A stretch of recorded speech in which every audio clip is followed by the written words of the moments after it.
ਤੇ ਐ ਨਿਸ਼ਕ ਮਾਵਣਾ ਬਹੁਤ ਔਖਾ। ਵਾਹ ਵਾਹ। ਮਤਾਂ ਸੌਖੜਾ ਵੇਖ ਕੇ ਭੁੱਲ ਜਾਵੇਂ। ਇਸ਼ਕ ਟੁੱਲਦਾ ਰਤੀਆਂ ਮਾਸਿਆਂ ਨਾਲ, ਮਤੇ ਨਾਲ ਦਸੇਰੀਆਂ ਤੁਲ ਜਾਵੇਂ। ਇਸ਼ਕ ਝੂਲਦਾ ਵਿੱਚ ਉਬਾਰੀਆਂ ਦੇ, ਮਤੇ ਗਲੀਆਂ ਦੇ ਵਿੱਚ ਤੂੰ ਰੁੱਲ ਜਾਵੇਂ। ਮੁਹੰਮਦ ਸ਼ਾਹ ਜ਼ਮਾਨੇ ਦੀ ਰੰਨ ਖੋਟੀ, ਮਤੇ ਹੱਸਦੀ ਵੇਖ ਕੇ ਭੁੱਲ ਜਾਵੇਂ। ਤੇ ਦਾਲ ਦਿਲ ਮੇਰਾ ਇਹੋ ਹੀ ਚਾਹੁੰਦਾ ਏ, ਹਾਂਜੀ। ਤੇਰੇ ਹੱਥ ਦਾ ਮੈਂ ਰੁਮਾਲ ਹੋਵਾਂ।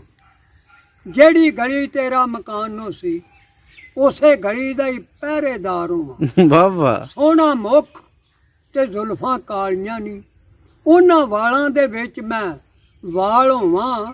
ਫਜ਼ਲ ਸ਼ਾਹ ਕਹਿੰਦਾ ਯਾਰ ਕੀਮ ਹੋਵੇ, ਉਹਦੇ ਅੱਗੇ ਮੈਂ ਸਖਤ ਬਿਮਾਰ ਹੋਵਾਂ। ਤੇ ਨੂਨ ਨੈਣ ਤੇਰੇ ਕਰਨ ਖੂਨ ਮੇਰਾ, ਹਾਂਜੀ। ਮੱਲੀ ਲਾਣ ਡੇਰਾ ਜਿੰਦ ਮੰਗਦੇ ਨੀ। ਇੱਕ ਤੂੰ ਸੋਹਣੀ, ਦੂਜੇ ਨੈਣ ਸੋਹਣੇ, ਤੀਸਰੇ ਹੁਸਕ ਸੁੰਬੜੀ ਰੰਗਦੇ ਨੀ। ਤੇਰੇ ਵਾਲ ਕਾਲੇ ਦਹੀਆਂ ਨਾਲ ਪਾਲੇ, ਹੁਣ ਕਿਉਂ ਨਾ ਗਿਓ ਬਣ ਕੇ ਡੰਗਦੇ ਨੀ।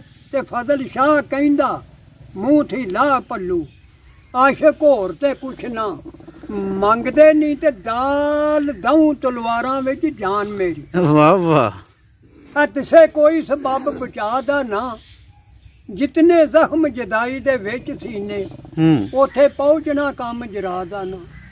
ਮੇਰੀ ਹਾ ਸੁਣ ਕੇ ਪੱਥਰ ਮੋਮ ਹੋ ਗਏ, ਦਿਲ ਡੋਲਿਆ ਬੇ ਪਰਵਾਹ ਦਾ ਨਾ।